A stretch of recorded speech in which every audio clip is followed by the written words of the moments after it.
നമസ്കാരം. ഇൻഫിനിറ്റ് സ്റ്റോറീസിന്റെ പുതിയൊരു അധ്യായത്തിലേക്ക് എല്ലാവർക്കും സ്വാഗതം. ഞാൻ ഇന്ന് പറയാൻ പോകുന്നത് അത്ഭുത ഗണപതിയെ കുറിച്ചാണ്. നിങ്ങൾ കേട്ടിട്ടുണ്ടോ അത്ഭുത ഗണപതി എന്ന്? അതായത് നിങ്ങളുടെ ജീവിതത്തിൽ അത്ഭുതങ്ങൾ സൃഷ്ടിക്കാൻ സാധിക്കുന്ന ഗണപതി, നിങ്ങളുടെ ജീവിതത്തിൽ ഒരിക്കലും നടക്കില്ല എന്ന് കരുതിയ കാര്യം വരെ നടത്തി തരുന്ന ഗണപതി. നിങ്ങളുടെ ജീവിതത്തിൽ എല്ലാവരും കൈയൊഴിഞ്ഞെങ്കിലും, ഇനി ഒരിക്കലും ഇതെനിക്ക് നടക്കില്ല എന്ന് കരുതിയെങ്കിലും, ലോകം മുഴുവൻ വിധിയെഴുതി തെളിയെങ്കിലും അത് നിങ്ങൾക്ക് നടത്തി തരുന്ന ഗണപതി. ആ ഗണപതിയെ പറ്റിയാണ് ഇന്ന് പറയാൻ പോകുന്നത്. ഒരുപക്ഷെ ഞാൻ ഇന്നിതിവിടെ പറയാനും നിങ്ങളിത് കേൾക്കാനും ഇടയായത് ആ മഹാഗണപതി ഭഗവാൻ നിമിത്തമാണ് എന്നുള്ളതാണ്. ഇന്ന് പറയാൻ പോകുന്നത് നിങ്ങളുടെ ജീവിതത്തിലെ എത്ര വലിയ ആഗ്രഹവും, ഇനി എത്ര വഴിപാടും പൂജയും നടത്തിയിട്ടും നടക്കാതിരിക്കുന്ന ആഗ്രഹവും ഗണപതി ഭഗവാൻ നിങ്ങൾക്ക് നടത്തിത്തരും. അതായത് നിങ്ങൾ അമ്പലത്തിലും വഴിപാടിനും പൂജയ്ക്കും ഒന്നും പോകണ്ട, നിങ്ങളുടെ വീട്ടിൽ തന്നെ ഇരുന്ന് ഒരു പേപ്പറും ഒരു ബുക്കും എടുത്ത്, അല്ലെങ്കിൽ ഒരു പേനയും ഒരു ബുക്കും എടുത്ത് വീട്ടിലിരുന്നും കൊണ്ട് നിങ്ങളുടെ കാര്യം നടത്തിയെടുക്കാനുള്ള ഒരു വഴിയാണ്. എല്ലാവരും നിങ്ങളുടെ മനസ്സിലുള്ള ഒരു ആഗ്രഹം, നിങ്ങൾ ഒരുപാട് കാലമായിട്ട് ആഗ്രഹിക്കുന്ന വഴിപാടും കാര്യങ്ങളും ഒക്കെ ചെയ്തിട്ട് നടക്കാത്ത ഒരു ആഗ്രഹം, അത് മനസ്സിൽ വിചാരിച്ചുകൊണ്ട് ഞാൻ ഈ പറയുന്ന പോലെ അങ്ങ് ചെയ്യണം കേട്ടോ. ഉറപ്പായിട്ടും എഴുതി തരാം. ആരൊക്കെ ഇത് ചെയ്തിട്ടുണ്ടോ അവർക്കൊക്കെ ആഗ്രഹിച്ച കാര്യം നടന്നിട്ടുണ്ട്, ഭഗവാൻ നടത്തി കൊടുത്തിട്ടുണ്ട്. നടന്നു കഴിഞ്ഞ് ഭഗവാൻ ഞാനൊരു നേർച്ച പറഞ്ഞു തരാം, അതങ്ങ് ചെയ്താൽ മതി. നടന്ന് കിട്ടിക്കഴിഞ്ഞ് മാത്രം, ആദ്യമേ ഒന്നും ആരും ചെയ്യണ്ട, നടന്ന് കിട്ടിക്കഴിഞ്ഞ് മാത്രം ഞാനൊരു വഴിപാട് പറഞ്ഞു തരാം, അത് ചെയ്ത് ഭഗവാനെ അങ്ങ് പ്രാർത്ഥിച്ചാൽ മതി എന്നുള്ളതാണ്. ഒരുപാട് പേർക്ക് അറിഞ്ഞൂടാത്ത ഒരു കാര്യമുണ്ട്, അല്ലെങ്കിൽ അറിയുമെങ്കിലും പലപ്പോഴും മറന്നിരിക്കുന്ന ഒരു കാര്യമുണ്ട്. നമുക്കൊരു ആഗ്രഹം നടന്നു കിട്ടണം, നമുക്കൊരു നേർച്ച നേർന്ന് ഭഗവാന്റെ കയ്യിൽ നിന്ന് അത് നടത്തിയെടുക്കണമെന്നുണ്ടെങ്കിൽ അത് നടക്കാൻ ഏറ്റവും നല്ല മൂർത്തി മഹാഗണപതിയാണ് എന്നുള്ളത്. പലരും പലപ്പോഴും നേർച്ചകൾ നേരാനായിട്ട് ശിവക്ഷേത്രത്തിലേക്കും ദേവീക്ഷേത്രത്തിലേക്കും മറ്റു ദേവന്മാരുടെ ക്ഷേത്രത്തിലേക്കും ഒക്കെ പോവും. ഒരിക്കലും ഗണപതി ഭഗവാന്റെ നടക്കൽ പോയി ഇന്ന് നേർച്ച നേരില്ല. പലരും അത് മറന്നുപോകും. എന്തെങ്കിലും കാര്യങ്ങൾ തുടങ്ങുമ്പം വിഘ്നമില്ലാതെ നടത്താൻ വേണ്ടി മാത്രമാണ് പലരും, ഞാൻ എല്ലാവരെയും പറയുന്നില്ല, നല്ല ഒരു ശതമാനം ആളുകളും ഗണപതി ഭഗവാന്റെ അടുത്ത് പോകുന്നത്. പക്ഷെ ഒരിക്കലും ഈ നേർച്ച നേർന്ന് നടത്തിയെടുക്കാനായിട്ട് പലരും പോകില്ല എന്നുള്ളതാണ്. എന്നാൽ പറഞ്ഞുകൊള്ളട്ടെ, അത് എല്ലാം മായ്ച്ചു കളയൂ. ഒരാഗ്രഹമുണ്ട് എന്നുണ്ടെങ്കിൽ, അത് ആത്മാർത്ഥമാണ്, സത്യമുള്ളതാണ് എന്നുണ്ടെങ്കിൽ, ആ ആഗ്രഹം ഏറ്റവും വേഗത്തിൽ നടത്തിയെടുക്കാൻ, ഏറ്റവും ആദ്യം നടത്തിയെടുക്കാൻ ഗണപതി ഭഗവാനേക്കാൾ നല്ലൊരു മൂർത്തി വേറെ ഇല്ല എന്നുള്ളതാണ്. നിങ്ങൾക്കൊരാഗ്രഹം, ഒരു സ്വപ്നമുണ്ട് എന്നുണ്ടെങ്കിൽ ഗണപതി ഭഗവാനെ ഞാൻ ഈ പറഞ്ഞ കണക്ക് നിങ്ങളൊന്ന് പ്രാർത്ഥിച്ച് നോക്കിക്കേ, ഈ ഒന്ന് വഴിപാടൊന്ന് നേർന്ന് പ്രാർത്ഥിച്ച് നോക്കിക്കേ, നിങ്ങളുടെ സ്വപ്നം നടന്നിരിക്കും എന്നുള്ളതാണ്.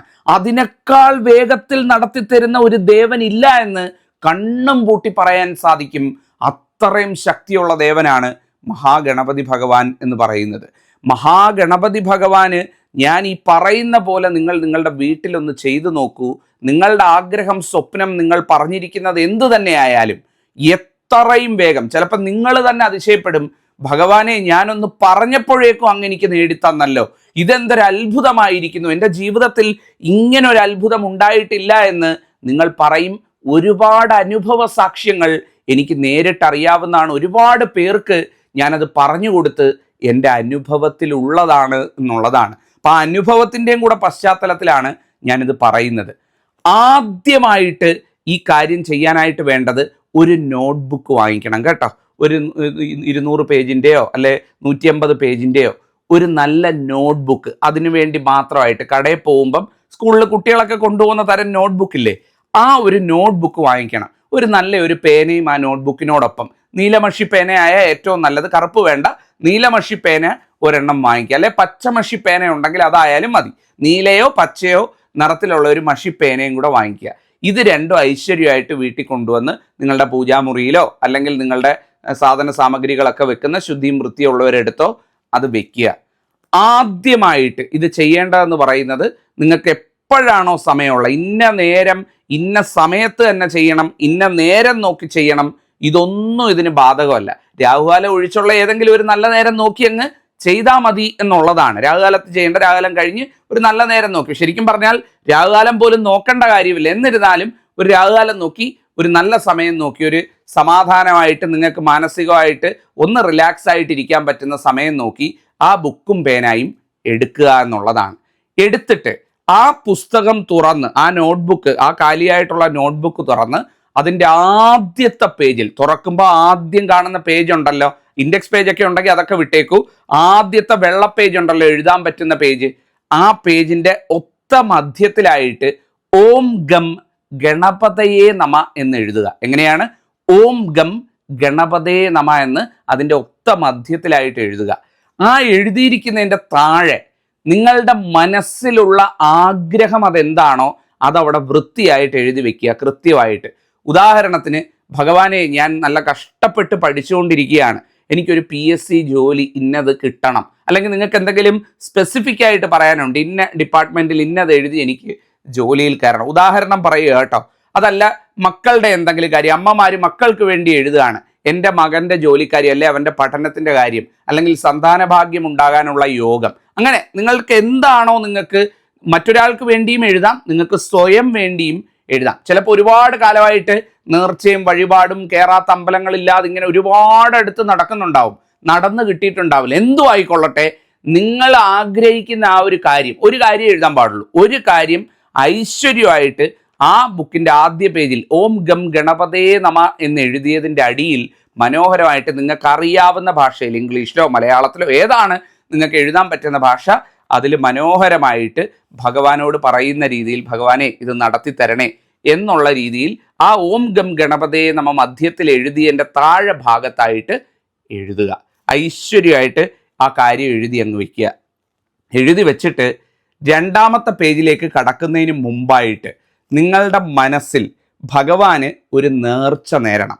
നേർച്ച നേരുക എന്ന് പറഞ്ഞു കഴിഞ്ഞാൽ, ഈ നിങ്ങൾ ആഗ്രഹിച്ച് എഴുതി വെച്ചിരിക്കുന്ന കാര്യം നടന്നു കഴിഞ്ഞാൽ, അതായത് ഞാനിപ്പോൾ ഇവിടെ ഭഗവാന്റെ നാമം എഴുതി, ഭഗവാന്റെ നാമത്തിൻ്റെ അടിയിൽ എൻ്റെ സ്വപ്നം അല്ലെങ്കിൽ എൻ്റെ ആഗ്രഹം എഴുതി, ആ ആഗ്രഹം നടന്നു കിട്ടിക്കഴിയുമ്പം, നടന്നു കിട്ടിയാലല്ല, നടന്നു കിട്ടിക്കഴിയുമ്പം ഞാൻ ഭഗവാന്റെ സന്നിധിയിൽ വന്ന് ദാ ഈ വഴിപാട് ചെയ്തോളാം എന്ന് പറഞ്ഞിട്ട് മനസ്സിലൊരു വഴിപാട് നേരുക. നിങ്ങൾ ഇപ്പോഴൊന്നും അത് ചെയ്യണ്ട, എന്നെങ്കിലും അത് നടന്നു കിട്ടിക്കഴിഞ്ഞ്, ഈ എന്നെങ്കിലും എന്ന് പറഞ്ഞത് വിദൂരമായിട്ടല്ല, നിങ്ങൾക്ക് എത്രയും വേഗം അത് നടന്നു കിട്ടും.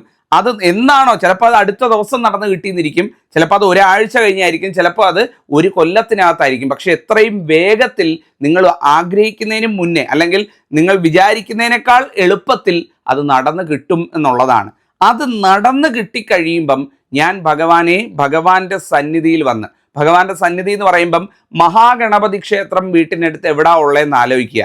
ഗണപതി അമ്പലം, ഗണപതി മുഖ്യ പ്രതിഷ്ഠയായിട്ടുള്ള അമ്പലം. ദൂരെയാണെന്നുണ്ടെങ്കിൽ ദൂരെ ആയാലും കുഴപ്പമില്ല, അവിടെ പോയി അത് ചെയ്താൽ മതി എന്നുള്ളതാണ്. ഇപ്പോൾ കൊട്ടാരക്കര അമ്പലം അല്ലെങ്കിൽ അതുപോലൊക്കെയുള്ള അമ്പലങ്ങളുള്ളവർ, ഗണപതിക്ക് പ്രാധാന്യമുള്ള ക്ഷേത്രങ്ങൾ, ഗണപതിക്ക് ഏറ്റവും വലിയ പ്രതിഷ്ഠയായിട്ട് വെച്ച്, അല്ലെങ്കിൽ ഗണപതിയെ കൂടുതൽ ആരാധിക്കുന്ന ക്ഷേത്രങ്ങൾ, പഴവങ്ങാടി മഹാഗണപതി ക്ഷേത്രം. അപ്പം അതുപോലെ തന്നെ ഓരോ സ്ഥലത്തും, ഓരോ ജില്ലയിലും ഓരോ സ്ഥലങ്ങളിലും അതുപോലെ മഹാഗണപതി ക്ഷേത്രങ്ങൾ ഉണ്ടാവും, ചെറുതും വലുതുമായിട്ടുണ്ടാവും. ചിലപ്പോൾ ചെറിയൊരു ആലയമായിരിക്കും, അത് ഗണപതിക്ക് വേണ്ടിയുള്ള, അതായാലും മതി. അങ്ങനെ വലിയ മഹാക്ഷേത്രം വേണമെന്നൊന്നും ഇല്ല. ഇപ്പോൾ പഴവങ്ങാടിയൊക്കെ പോലെ വലിയ മഹാക്ഷേത്രം വേണമെന്നില്ല. നിങ്ങൾക്കൊരു ചെറിയ അമ്പലം വീട്ടിനടുത്തുണ്ട്, അത് ഗണപതിയാണ് അവിടുത്തെ മുഖ്യ പ്രതിഷ്ഠ എന്നുണ്ടെങ്കിൽ ആ ഭഗവാന്റെ നാമധേയത്തിൽ, അല്ലെങ്കിൽ ആ ഭഗവാന്റെ നടക്കിൽ വന്ന് വഴിപാട് ചെയ്തോളാം എന്ന് പറഞ്ഞാലും മതി.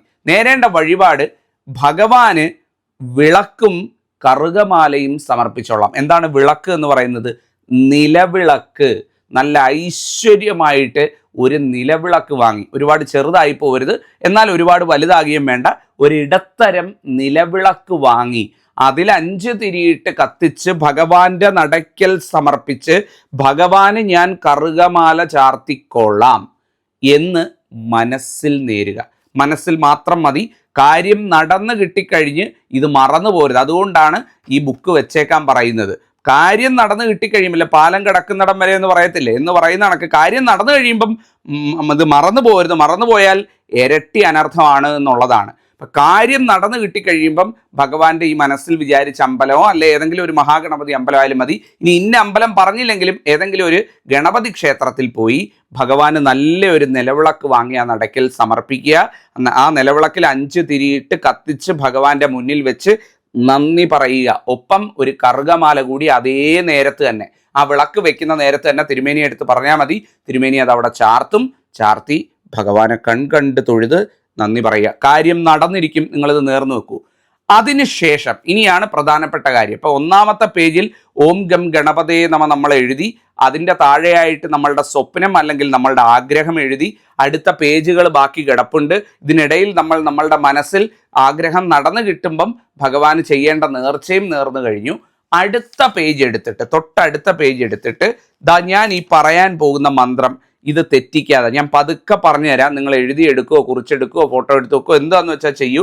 ഇത് കൃത്യമായിട്ട് നോക്കി അക്ഷരത്തെറ്റില്ലാതെ കൃത്യമായിട്ട് അങ്ങ് എഴുതുക എന്ന് പറയുമ്പോൾ അതിൻ്റെ മുകൾ ഭാഗം തൊട്ട് അങ്ങനെ എഴുതിയാൽ മതി. ഒറ്റ തവണ എഴുതുക. എഴുതേണ്ട എങ്ങനെയാണെന്ന് ചോദിച്ചാൽ ഓം നമോ സിദ്ധിവിനായകായ സർവകാര്യകർത്രേ സർവവിഘ്ന പ്രശമാനായ സർവരാജ്യ വശ്യകരണായ സർവസ്ത്രീ പുരുഷ ആകർഷണായ ശ്രീം ഓം സ്വാഹ.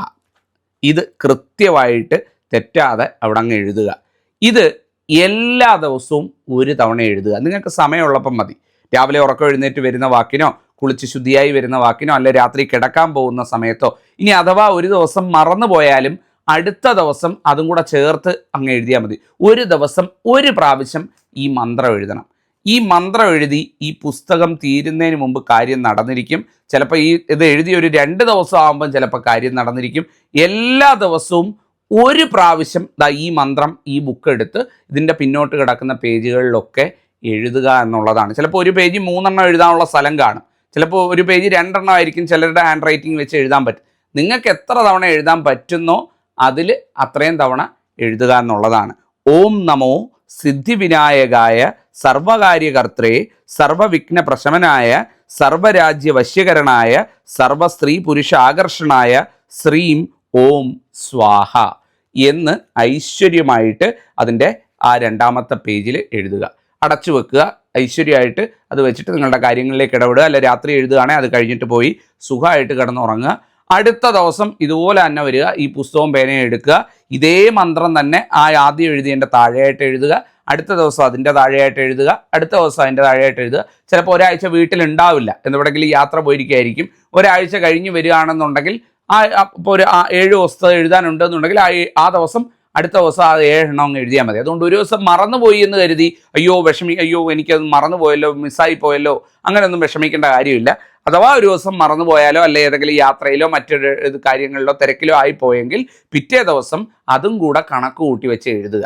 ഇനി അത് നിങ്ങൾക്ക് അങ്ങനെ മറന്നു പോകുന്നുണ്ടെന്നുണ്ടെങ്കിൽ ഈ എഴുതുന്നതിൻ്റെ സൈഡിലായിട്ട് ഡേറ്റ് വേണമെങ്കിൽ കുറിച്ച് വെക്കാം. അതാകുമ്പോൾ നിങ്ങൾക്ക് കൃത്യത ഉണ്ടാവും. എത്ര ദിവസം ഞാൻ വിട്ടുപോയി, ഏതൊക്കെ ദിവസം എഴുതിയില്ല എന്നുള്ളത് ചെറുതായിട്ടൊരു ബ്രാക്കറ്റിലോ മറ്റോ സൈഡിലെങ്ങാനും ആ ഡേറ്റ് വേണമെങ്കിലും എഴുതി വെക്കാം എന്നുള്ളതാണ്. അതിലൊന്നും കുഴപ്പമൊന്നുമില്ല. ഇതിങ്ങനെ ദിവസം എഴുതിക്കൊണ്ടിരിക്കുക. ഇത് എഴുതി തുടങ്ങി കുറച്ചാവുന്ന സമയത്ത് നിങ്ങൾക്ക് ഈ കാര്യം നടന്നു കിട്ടും. ഈ പുസ്തകം പൂർത്തീകരിക്കേണ്ടി പോലും വരത്തില്ല. അതിനു മുമ്പ് അതിനുള്ള വഴി ജഗദീശ്വരനായിട്ട് നിങ്ങൾക്ക് നേടിത്തരും എന്നുള്ളതാണ്. അങ്ങനെ നേടി തന്നു കഴിയുമ്പം ഇത് എഴുതി അങ്ങ് പൂർത്തിയാക്കുക. ഇത് എഴുതി അങ്ങ് അവസാനം വരെ ഈ മന്ത്രം എഴുതി അങ്ങ് പൂർത്തിയാക്കി ആ പുസ്തകം അടച്ചു വെക്കുക എന്നുള്ളതാണ്. ആ പുസ്തകം പിന്നീട് നിങ്ങൾക്ക് ഉപേക്ഷിക്കുന്നതിൽ യാതൊരു ദോഷവുമില്ല. കാര്യം നടന്നു കിട്ടിയല്ലോ. നിങ്ങൾ പോയി അമ്പലത്തിൽ പോയി നേർച്ച ചെയ്ത് കഴിഞ്ഞാൽ, ഇപ്പം കാര്യം നടന്നു കിട്ടിക്കഴിഞ്ഞ് അമ്പലത്തിൽ പോയി വിളക്ക് കൊടുത്ത് ഭഗവാന് കറുക് സമർപ്പിച്ച് തൊഴുത് കഴിഞ്ഞാൽ ഈ ബുക്ക് പിന്നെ നിങ്ങൾക്ക് കളയുന്നതിലോ കത്തിച്ച് കളയുന്നതിലോ ഉപേക്ഷിച്ച് കളയുന്നതിലോ ഒന്നും യാതൊരു ദോഷവുമില്ല. നിങ്ങളുടെ ആ ഒരു കർമ്മം എന്താണെന്ന് വെച്ചാൽ അത് നടന്നു കിട്ടി എന്നുള്ളതാണ്. ഏറ്റവും സത്യമുള്ള കാര്യം കേട്ടോ ഈ പറഞ്ഞു തന്നത്. കൃത്യമായിട്ടൊന്ന് ചെയ്തു നോക്കിക്കുക. ഒരുപക്ഷെ ഈശ്വരനായിട്ട് ഇന്ന് കാണിച്ചു തന്നതായിരിക്കും, ഈശ്വരനായിട്ട് എന്നെ കൊണ്ട് പറയിച്ചതായിരിക്കും. നിങ്ങൾ കിടന്ന് വലയുന്നത് കണ്ടിട്ട്, നിങ്ങൾക്കൊരു കാര്യം നടക്കാതെ കിടന്ന് കഷ്ടപ്പെടുന്ന കണ്ടിട്ട് ഈശ്വരനായിട്ട് നിമിത്തം എന്നെ കൊണ്ട് പറയിച്ച് നിങ്ങളിത് കാണാനിടയായതായിരിക്കും. ഇത് ചെയ്യൂ. നിങ്ങളുടെ മനസ്സിലുള്ള ആഗ്രഹം, സ്വപ്നം, അതിന് എത്ര വലുതായാലും, ഈ പ്രപഞ്ചം മുഴുവൻ നിങ്ങൾക്ക് എതിര് നിൽക്കുന്നു, നിങ്ങളെ എല്ലാ രീതിയിലും തടയിടാൻ നിന്നാലും ആ വിഘ്നങ്ങളെ എല്ലാം തച്ചുടച്ച് നിങ്ങളുടെ കയ്യും പിടിച്ചുകൊണ്ട് ഭഗവാൻ മഹാഗണപതി ആ വിജയത്തിലേക്ക് നടന്നു കയറും. അനുഭവത്തിൻ്റെ പശ്ചാത്തലത്തിൽ കൂടി പറയുന്നു. ചെയ്തു നോക്കൂ. അനുഭവം കിട്ടിയവർ ഒത്തിരി പേരുണ്ട്. ഒരുപാട് പേര് ചെയ്യുന്ന കാര്യമാണ്, പക്ഷേ പുറത്തു പറയില്ല എന്നുള്ളതാണ്. ഏറ്റവും സത്യമുള്ള അത്ഭുത ഗണപതി മന്ത്രമാണ് ഞാനിത് പറഞ്ഞത്. സിദ്ധിവിനായക മന്ത്രമാണ് ഈ പറഞ്ഞത്.